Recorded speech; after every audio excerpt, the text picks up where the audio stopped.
How does the father of the greatest basketball player of all time end up dead in a swamp, his identity concealed for weeks? In this chilling tale, we unravel the events leading up to the mysterious murder of James Raymond Jordan Sr., a man who was not just Michael Jordan's father, but his guide and inspiration. From a triumphant NBA Finals celebration to a body discovered in murky waters, this story is riddled with unanswered questions, conspiracy theories, and shocking revelations. What really happened on that quiet highway in North Carolina? Buckle up, because this is more than just a crime story. It's a deep dive into the shadows behind the spotlight. I've never been a big fan of basketball, or sports in general. But this is a case I've heard about before, and it's part of what is told in the Netflix documentary, The Last Dance. Despite these previous encounters with the story, I knew very little about it before now. I want to tell you about the mysterious murder of James Raymond Jordan Sr., Michael Jordan's father. James was born on August 1st, 1936, in North Carolina. During high school, he met Dolores, and they married in 1956. Within a few years, the couple had 3 children, James Jr., Dolores, and Larry.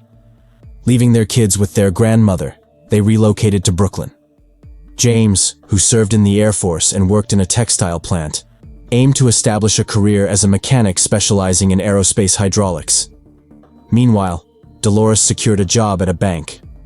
While living in Brooklyn, their 4th child, Michael, was born. However, rising crime in the area raised concerns for their family's safety.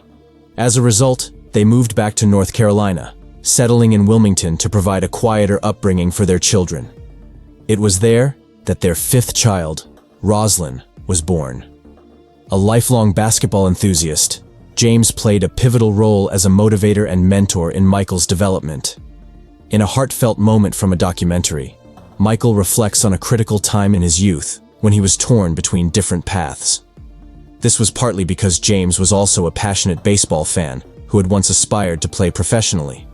He envisioned this career for Michael, which explains why Michael turned to baseball after his initial retirement from the NBA. James's steady influence helped shape Michael's life. By 1993, Michael Jordan had achieved global stardom.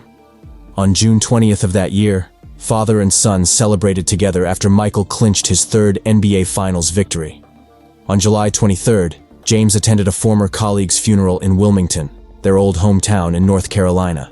He drove a cherry red Lexus SC 400 gifted to him by Michael, featuring a vanity plate, UNC 0023, that honored Michael's university and career achievements. After the funeral, James visited friends before beginning the 3.5-hour drive back to Charlotte. The following day, he planned to fly to Chicago for a charity event, an important tradition for Dolores and the family. That evening, after spending time with friends, James began his journey but decided to pull over for a nap, likely feeling fatigued. He parked on US Highway 74 in the lot of a Quality Inn near Lumberton, North Carolina. I've always wondered why he chose not to check into a hotel instead. Moving forward to the morning after, one of Michael's best friends and his assistant, George Kohler, is at the airport to pick up James, but he doesn't arrive. So he calls Dolores, who isn't worried because James often changes his plans without telling anyone. She says, "Oh, he's probably at the Hilton Head House playing golf, no problem." No one gets anxious for 21 days, after which they file a missing person report.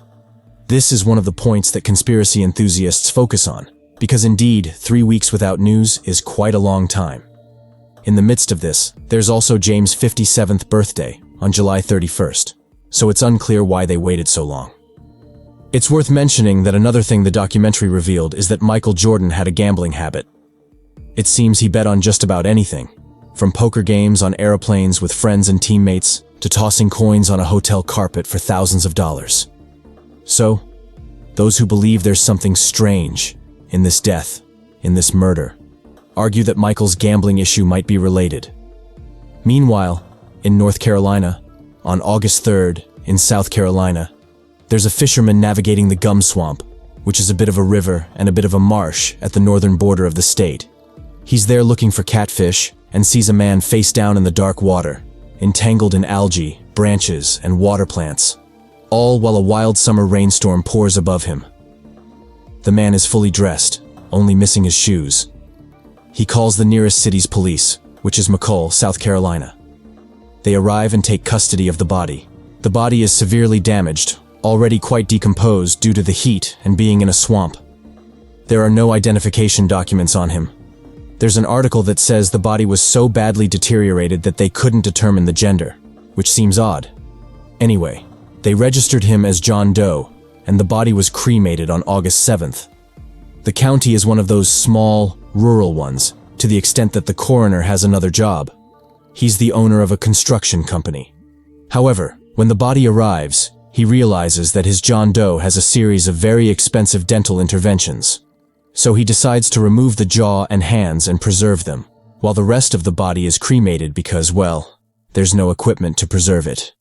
He does this, of course, to be able to identify the victim in the future if any more information comes to light. The autopsy, however, reveals that the cause of death was a .38 caliber gunshot to the chest, with no exit wound. All the articles say, a shot to the heart, but the report specifies, upper right quadrant of the chest. The identification happened thanks to the dental records, and thanks to the foresight of the coroner who preserved the jaw, on August 13th. The car was found on August 5th in Fayetteville, 60 miles from where the body was discovered. Of course, the car was also heavily damaged, including broken windows, and it was abandoned in the woods. What's particularly significant is that there was a phone inside the car, which is quite surprising for 1993. The police began investigating the phone records, which revealed a total of 36 calls. Apart from one call to a hotline service like 144, all the recipients had one thing in common. They were acquaintances of Daniel Green and Larry DeMary. At the time, both were teenagers well known to local law enforcement for previous serious crimes, including a robbery where they struck an elderly woman in the head with a brick. According to the official narrative, the two were in the motel parking lot to buy drugs and possibly rob a tourist on impulse. Spotting the luxury car with its windows down and the driver asleep inside, they thought it was an easy target. However, events spiraled out of control, ending in tragedy. A gag order was quickly imposed, leaving the details unclear and partially reconstructed. Spoiler alert, both Daniel and Larry are now in prison, and we have their respective accounts. In the early hours of August 15th, 1993, Daniel and Larry were interrogated in separate rooms at the Robeson County Police Station. During Larry's interrogation, a detective bluffed, claiming that Daniel had confessed and placed the blame on Larry. The transcript reveals the detective saying, "You're here because you're under arrest, okay? Now, exactly what we're going to charge you with is going to be determined by whose story is the most believable, yours or his. Right now, his is. And his makes you the shooter." The detective emphasized that Larry, then 18, was facing the death penalty, pressuring him for details. By April 1995, Larry agreed to a plea deal and testified against Daniel, which, in my opinion, doesn't necessarily imply guilt, but might have been the most strategic choice. What seems certain is that on the evening of July 22nd, Daniel and Larry attended a barbecue in Lumberton at Daniel's godmother's house. As childhood friends who had been inseparable since elementary school, they saw each other as brothers and often felt like outcasts. However, the investigation later drove a wedge between them. Daniel claimed that Larry left the barbecue around 1:30 a.m., saying he needed to prepare for a drug-related trip to New York the following day. Larry had invited Daniel to join him, but Daniel declined, choosing to stay behind because of a girl he liked at the barbecue. Daniel recounted that Larry returned before dawn, visibly shaken. According to Daniel, Larry admitted to getting into a confrontation with a man near a Quality Inn on Highway 74, which escalated into a shooting. Larry then asked Daniel for help disposing of the body. Daniel claimed they went to the motel, took the car with James's body inside, and drove to Peabridge on the South Carolina border, where they dumped the body into the river. By this point, they had likely realized the identity of their victim. James' body had no identifying items, as the two had kept all his personal belongings, including the 1986 NBA All-Star ring Michael had given his father. This became evident when the two filmed a rap video the day after the murder, with Daniel wearing the ring. If Daniel eventually succeeds in proving through appeals that he only assisted in disposing of the body, he could face a maximum sentence of 10 years, which is surprising. However, as of now, he remains in prison, serving a life sentence in a medium security facility. Larry is also serving a life sentence, but in a different prison, located 29 miles away. Overall, this seems like a relatively straightforward case, with the primary question being who actually pulled the trigger. The evidence pointing to Daniel and Larry is the only and seemingly strong indication of their involvement. However, when analyzed closely, these indications amount to little more than their notoriety in the area, a poor, rural region rife with petty crime, and the phone calls they made. During the trial, it emerged that there was no physical evidence directly linking either of them to the murder.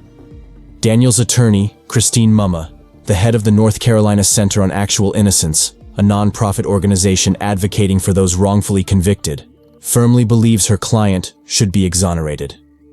She contends that the evidence is weak, with no witnesses to confirm the specifics of where and how the murder occurred. According to the prosecution, James was shot at close range in the chest while seated in the driver's seat. With no exit wound, the prosecution attributed the lack of blood in the car to internal bleeding. The sheriff added, "People don't know this, but when there's no exit wound, it's just internal bleeding, and it's normal for there not to be blood." Yet, the complete absence of blood still raises some doubts. Additionally, there was no gunshot residue found. When speaking with journalists, police initially speculated that the murder happened outside the car, a claim later contradicted by the prosecution's narrative. During the 1996 trial, Jennifer Elwell, a special agent with the State Bureau of Investigations, testified that chemical tests inside the car revealed a pretty good indication of blood in the crack behind the passenger seat. The prosecution dismissed this finding, maintaining that the body's severe internal bleeding explained the lack of visible blood elsewhere. However, the defense argued that this contradicted the version where James was shot suddenly upon waking during a robbery attempt. Another key issue revolves around the Grand Slam sweater James was wearing. The autopsy stated that he was killed by a .38 caliber gunshot to the right side of his chest. However, the report noted, there is no hole in the shirt at that point. Directly below that location in the lower abdominal region are 3 holes that would align with the chest wound if the shirt were pulled up approximately 1 foot. Daniel's defense team contends that this conflicts with the testimony of another State Bureau agent, who initially found a single hole in the shirt, tested it, and confirmed the presence of gunshot residue around the hole. The bullet hole and gunshot residue seem to have mysteriously disappeared somewhere between the swamp and the coroner's office. Compounding this, the sweater James was wearing went on quite a journey in the days between the autopsy and the body's identification. The coroner handed it to a police officer, who passed it to a funeral home employee. The employee, along with the funeral homeowner, decided the sweater smelled too bad, so they buried it in a bag near one of their warehouses. When the body was finally identified, they retrieved the sweater, and, surprise, it now had a bullet hole in the spot where it was expected to be. Next, the phone calls. The second call, made at 10:36 a.m., about 7 hours after the murder, lasted 1 minute. The first call, 3 hours after the murder, was to a sex hotline. Then, there's the call to a Pembroke, North Carolina number. It belonged to Hubert Larry Dees. Hubert was a known drug dealer who would later be arrested in February 1994 for connections to the Colombian cartel and cocaine trafficking in New York.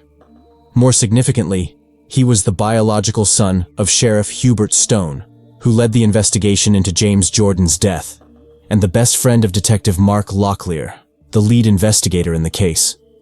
Although the police interviewed all the phone number owners, Hubert was an exception. He was the first person contacted after the murder. Detective Locklear admitted that Hubert's name came up during the investigation, but claimed he couldn't recall the details. He also conceded, not questioning him is a bit of a red flag, while denying that he deliberately covered for his friend, who often accompanied him on patrols. Additionally, there's the matter of Daniel and Larry's criminal records. That summer, they were involved in multiple crimes, including 2 armed robberies for which they were convicted, in addition to the life sentences for James Jordan's murder, an almost surreal tally of 7 life sentences. During one of these robberies, Daniel allegedly stole a .38 caliber gun. This gun was later found in a bin near his house after his arrest for James Jordan's murder. Strangely, however, investigators never tested the gun to determine if it matched the bullet found in James Jordan's body, a decision suggesting they weren't confident in the potential results. Finally, during the trial, it emerged that the night following the murder, Daniel went on a double date driving the Lexus. This, along with the infamous rap video featuring the NBA ring, undermines the narrative that Larry was solely responsible and that Daniel only became involved after the fact. For a long time, Larry chose not to share his version of the events. When he finally did, it closely matched the official account from the initial hours of the investigation. According to this version, he and Daniel had planned to randomly rob a tourist near the motel. They then spotted the Lexus and decided to target the man inside. Larry claims that Daniel escalated the plan, stating he wanted not just the money and jewelry but also the car. Larry recounts that they high-fived in agreement to wake the driver, restrain him with duct tape, and leave him by the roadside while they made off with the vehicle. During the robbery, Jordan woke up, and according to Larry, Daniel panicked and shot him unexpectedly. Larry says, "We stood there watching him die. I asked Daniel why he did it, and he just said, 'Help me move him.'" Larry explains that they moved Jordan into the passenger seat, drove to a bridge, and threw his body into the river. The jury ultimately described their actions as showing utter indifference to human life, sentencing both men to life in prison. At their 1996 sentencing for first-degree murder, no member of the Jordan family delivered a victim impact statement. In 2010, it came to light that this case was among nearly 200 under review after the North Carolina State Bureau of Investigation discovered lab technicians had mishandled or withheld evidence. However, the Jordan case was eventually removed from the list. Larry was granted parole in August 2020, with an initial release date of August 2023, later postponed by 12 months. The Parole Commission noted that DeMary's agreement has been terminated, providing no explanation. It was announced that his parole would be reviewed again around December 15, 2023. Daniel, on the other hand, became eligible for parole on October 14, 2021. Despite maintaining his innocence, he was denied parole following a hearing that same month.